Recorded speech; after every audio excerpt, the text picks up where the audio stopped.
Macy was usually very well behaved, but today she was visibly upset. If her father didn't listen to her, she was on the brink of throwing a tantrum. Her face was already red and tears were starting to fill her eyes. She refused to get ready for the day by not brushing her teeth or putting on her school clothes. Standing in the hallway, she insisted on being left alone, adamant that she wouldn't go anywhere today. Macy Sampson was an 8-year-old girl living in a small town in Maine.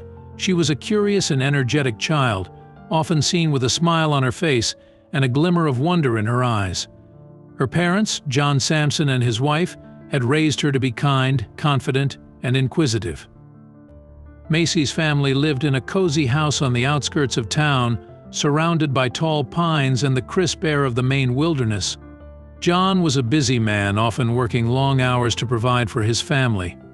He relied on Alice to watch over Macy and her younger brother Keegan when he was away. Alice was a sly and mysterious girl, often disappearing into her own world of secrets and mischief. But John trusted her enough to leave his children in her care. One day, while rummaging through the basement, John stumbled upon a pile of old boxes. "What the hell are all of these boxes in my basement?" "Macy," he called out, confused. Macy, who had followed him to the basement, looked at the boxes with curiosity. "I don't know, Dad. I've never seen them before." John opened one of the boxes and found it filled with old newspapers and photographs. As he sifted through them, he found a picture of a woman who resembled Alice. On the back of the photo was a date and a message that read, "I'll always remember our time together.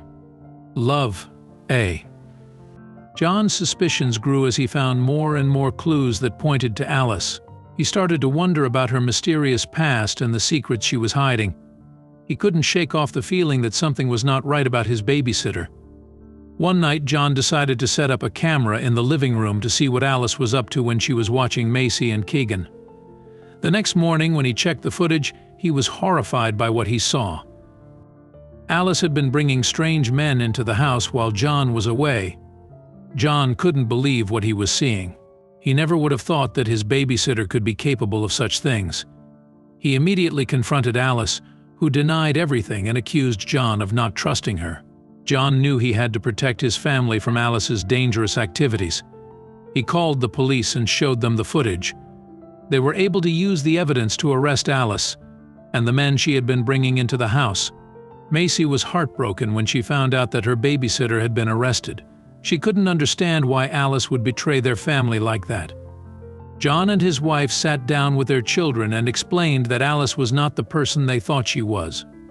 They promised to always protect them from harm. Macy learned a valuable lesson about the dangers of trusting strangers and the importance of listening to your instincts. John was grateful that he had followed his gut and discovered the truth before it was too late. If it weren't for Macy's curiosity and her eagerness to explore, John may have never uncovered the truth about Alice's secret life. Her innocent questions and desire to understand the world around her led to the unraveling of a dangerous plot.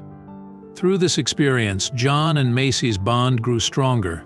He was proud of her for always asking questions and never settling for easy answers. Their father-daughter relationship became even more special as they navigated this difficult situation together. After Alice's arrest, John did some digging and discovered that she had been involved in a dangerous cult before she moved in with them. Her past explained her strange behavior and her need to seek out dangerous activities.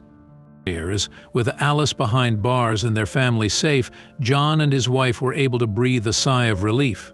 They were grateful for their daughter's inquisitive nature, which ultimately led to the end of a dangerous nightmare. After the chaos and turmoil of the past few weeks, John and his family were ready for a fresh start. They moved to a new town, where John found a job that allowed him to spend more time with his children. Macy and Keegan's smiles returned, and they were happy to leave their old house and its dark secrets behind. John's experience taught him that no matter how well you think you know someone, there will always be secrets and dangers lurking beneath the surface. He made a promise to himself to always stay vigilant and protect his family from any harm that may come their way. Through it all, Macy's love for her family never wavered. She showed incredible strength and resilience in the face of danger, and her unwavering love for her family helped them all get through the ordeal. John and his family were finally able to move on and find happiness in their new home. They learned to let go of the past and focus on the present, holding each other close and cherishing every moment they had together. John's story was a warning to all parents to never underestimate the power of their children's curiosity. It could lead to great discoveries, but it could also uncover dangerous secrets. He hoped that his story would inspire others to be vigilant and always listen to their instincts. As John and his family settled into their new life, they received a letter from Alice, who was still in prison. In it, she apologized for everything and asked for forgiveness. As they read the letter, a wave of mixed emotions washed over them. They were unsure of what the future held, but they were ready to face whatever came their way together. Miriam stared intently at the TV, her hand nervously wringing her apron.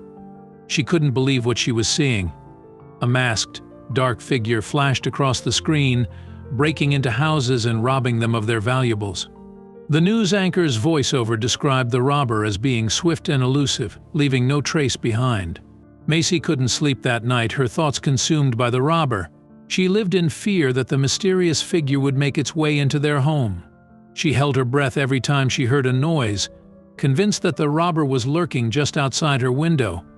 John and Miriam sat at the kitchen table, their once happy household now tense and anxious. The robber had struck several houses in their neighborhood, and they couldn't help but fear for their own safety and that of their children. Keegan, Macy's younger brother, was fascinated by the mysterious robber. To him, the whole situation seemed like something out of a movie. He eagerly devoured every piece of information he could find, much to the chagrin of his worried parents. One afternoon, a knock on the door drew Miriam's attention away from dinner. As she opened the door, her heart skipped a beat when she saw who it was: Diana, their neighbor. She had heard about the robberies and wanted to offer Miriam some tips on how to protect their home. Meanwhile, Alice, the former babysitter recently out from incarceration, couldn't help but feel curious about the Sampson household. She had always thought there was something off about them, and the recent robberies only made her more suspicious. As Alice walked by the Sampson house, she noticed something strange: a new surveillance camera. She remembered the news report stating that the robber always struck at night, and she couldn't help but wonder why the Sampsons would need a camera. Determined to get to the bottom of things, Alice contacted her old friend, a hacker named Max. With his help, she successfully hacked into the Sampson surveillance system and discovered something shocking. It was Diana, their neighbor, who was the mysterious robber. Alice couldn't believe what she was seeing. She had babysat for the Sampsons before her incarceration and never would have suspected Diana, the friendly, seemingly kind neighbor, to be capable of such crimes. She knew she had to tell someone. That same night, Alice snuck into the Sampsons' house. She knew it was risky, but she needed to talk to John and Miriam. She wanted to tell them the truth about their seemingly innocent neighbor, and she also wanted to find out why Diana was doing this. Alice explained everything to John and Miriam, showing them the surveillance footage as proof. The couple was in shock, unable to wrap their heads around the fact that someone they knew would betray them like this. But they were also grateful to Alice for bringing the truth to their attention. John called the police immediately, and they arrived in record time. They arrested Diana and found all the stolen valuables in her house. It turned out that she was in debt and resorted to robbing her neighbors to pay off her loans. With the robber caught and their neighborhood safe once again, the Sampson household returned to its happy, peaceful state. Alice was hailed as a hero, and even Keegan stopped obsessing over the mysterious robber, much to his parents' relief. Macy couldn't help but feel grateful for what Alice did. She had always thought her former babysitter was just a troublemaker, but now she saw her in a different light. She wished she had the chance to thank her for saving their family from any potential harm. A few days later, Alice received a visit from the Sampsons. They wanted to thank her in person and offer her a job as their new babysitter. Alice was touched by their gesture and accepted it, grateful for the second chance they were giving her. As days went by, Alice and Macy grew closer. They spent afternoons together baking cookies and reading books. Macy no longer saw Alice as a former criminal, but as a kind, caring friend who helped keep her family safe. Just when things seemed to be going back to normal, John received a call from the police. Diana had escaped from prison and was on the run. The police believed she was looking for revenge and warned the Sampsons to be extra cautious. Alice received a strange package in the mail. It contained a newspaper clipping with a photo of her and the Sampsons, along with a note that read, "I know where you live." She immediately called John and told him about the package. John was determined to keep his family safe, and he knew he had to take extra precautions now that Diana was on the loose. He installed state-of-the-art security cameras and made sure his family stayed with him at all times. Despite the terrifying event, John and Miriam saw it as a silver lining. They were able to move past their initial prejudice and see Alice for who she truly was, a kind-hearted, courageous woman who would do everything to protect those she cared about.